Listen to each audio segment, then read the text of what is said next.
And my feeling is, and the feeling of many other people, is that the pressures of this world de-link us from higher levels of ourselves, and so we become dominated by this information above all else. And who's got control of this information? Our old friends who control the media, the education system, etc., etc. What I feel is happening, and crikey, is it obvious in the letters that I receive every day, is this process of change that's going on as we begin to go into this rebalancing beam of energy, is that this process of resynchronization among those who are open to it is creating the reconnection to oneness, as it's called. All levels of being are entering the perception process, and suddenly, and my goodness, it happened to me in a big way a few years ago. I was going around for a while saying, excuse me, what planet is this? And I get so many letters from people, increasing numbers as the weeks pass, who say, some of them from business people, who say, how come that all my life I've thought this system and that everything was the way to do it, and I've been dominated by growth graphs and shareholders' profits, and then suddenly I can see it as the sham it is. What's happened? Why haven't I seen it before? Very constant thing that I get in letters. The answer is, before, dominated. After, resynchronization with other levels of self. Therefore, perception changes, understanding becomes wider. This process is happening among increasingly large numbers of people. It's not made the national news yet, because it has to be in letters 10 feet high with knobs on before the national news pick it up. But it's growing and growing and growing outside the public arena all the time, and there'll be many people in this audience who will have gone through it or are going through this process of reawakening and re-evaluating our lives and our place in the world. And this resynchronization and this realization of the questions that need to be asked creates a freedom. Certainly has within me. I couldn't recommend it more. It's a freedom from caring less what people think about you, do about you, as long as you can justify what you're doing to yourself. It's a freedom that, to echo Martin Luther King, allows you to say that we are free at last, we've found the ultimate freedom. The freedom to think for ourselves and to live what we believe is right, and not have someone else impose their belief system upon us. It's a freedom that allows you to ignore the ridicule and condemnation and go beyond what is scientifically and politically acceptable, even if people in the short term find it funny. For goodness sake, it's what's politically and scientifically acceptable that is destroying the world. This freedom from thought control and behavior control through fear allows you to set agendas and not wait for agendas to become acceptable. Truth does not become truth only when it becomes acceptable. This world did not become round only at the point where it became acceptable to say it was round. It was always round, even back in the days when you were a loony if you said it was anything but flat. This is a time when we're coming together, both within ourselves and within the world. Coming together to remember who we are, why we're here. A time above all to spread peace and love across the planet in our own lives and out to everyone else.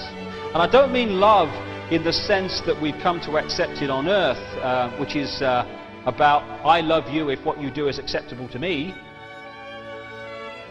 It's a love without condition, a love that doesn't seek to possess but seeks to set free. It's the kind of love we have for our children. We don't always like what they do or say. We may quite rightly say so, but we love them just the same. And when I kind of try to expose what's going on in the world, as so many other people are doing, I don't seek to expose the behavior of the manipulators to condemn them as people. They're victims too, controlled by some highly imbalanced consciousness that's working through them. We need to meet this manipulation with unwavering determination. Yes, but not with hatred and aggression to them as people, which just creates twice the hatred and twice the aggression, which is what we're trying to remove from the world. They may think they're in control, but they're not. They're just vehicles of a battle being played out on the levels of consciousness that's just reflecting itself in this physical world. We all have a big decision to make in the world today. Are we going to make a stand against this manipulation and dedicate the rest of this physical life, and it's only one of an infinite number we choose to have, to speed the emergence of love and freedom in this world? Or are we going to shrug our shoulders, have a good laugh, order another beer, switch over the TV channel, and allow ourselves to become another official microchip implanted robot? If we sit down or look the other way, that's what we're voting for, and more important, that's what we're condemning our children to also. As Edmund Burke said, all it takes for evil for triumph is for good people to do nothing. We are the generations today that are in a point of decision that can allow us to leave our children in nightmare, or be the first generations for goodness knows how long to leave our children a better world than the one we found. We need to open our hearts and our eyes.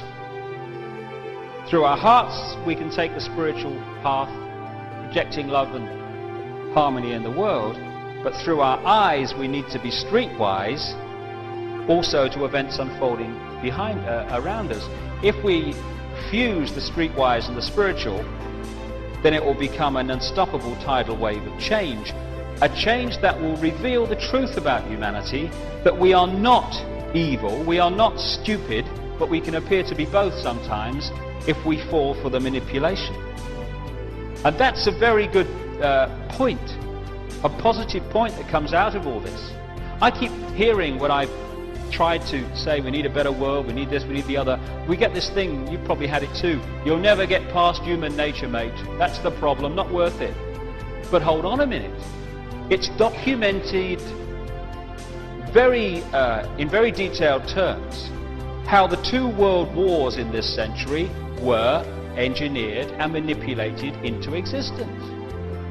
And these other major wars in the world,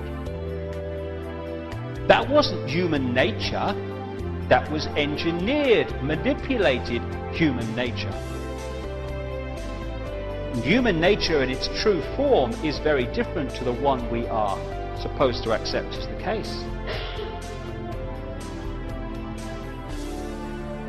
This assault on human freedom, such as the criminal justice bill in this country, is not only curbing freedom of those that it appears to be aimed at, people like the homeless and the travellers.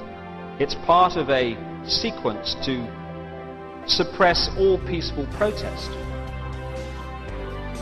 If they'll take away the freedoms of travellers and the homeless, they'll take away freedoms of anyone when it suits the plan, even those in the leafy lanes of suburbia.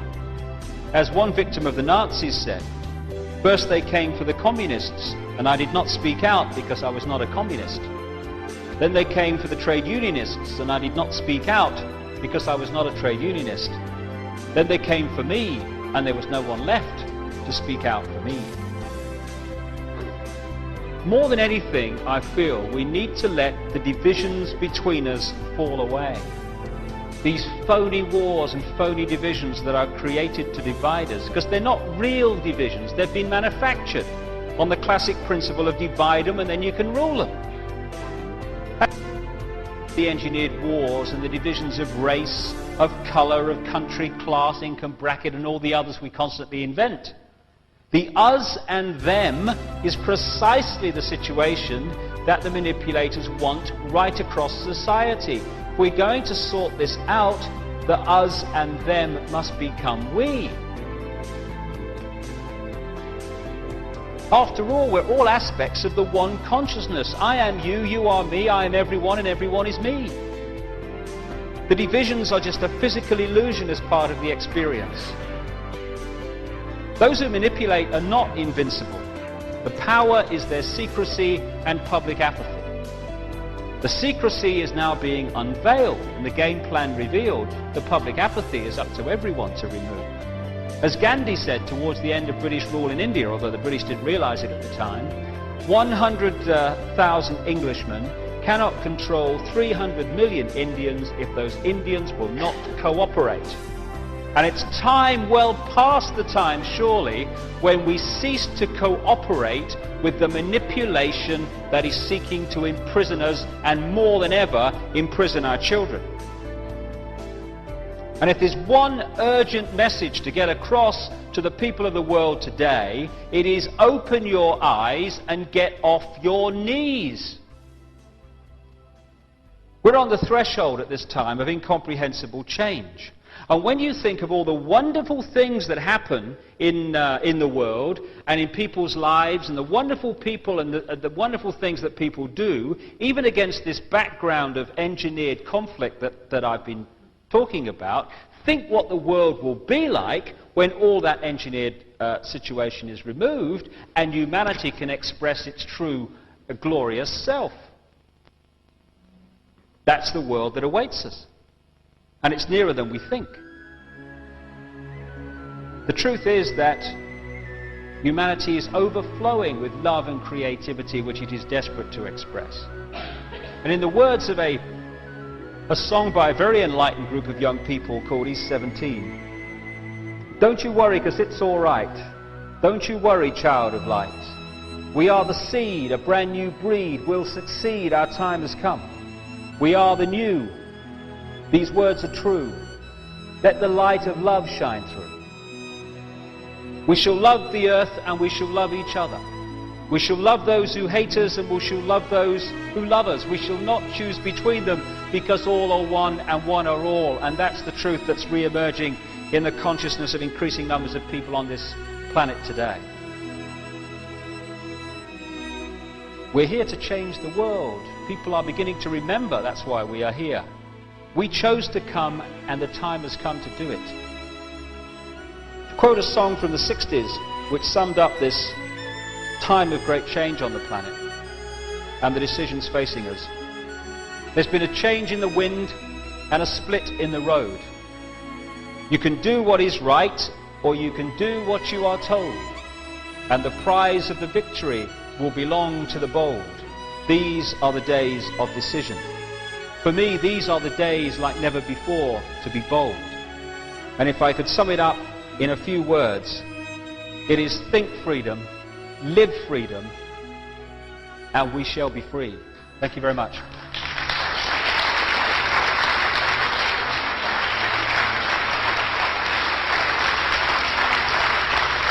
Thank you.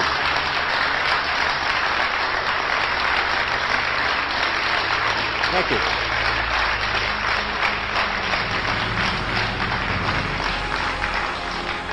And that's what we're being offered the chance to do now, to turn the master key called Becoming Conscious that will bring an end to this. It's being given to us, we just need to take it. And to take it, we need to say enough. Enough of being enslaved by these people, enough of being enslaved by our manipulated ignorance, enough of being enslaved by the fear of being who we are.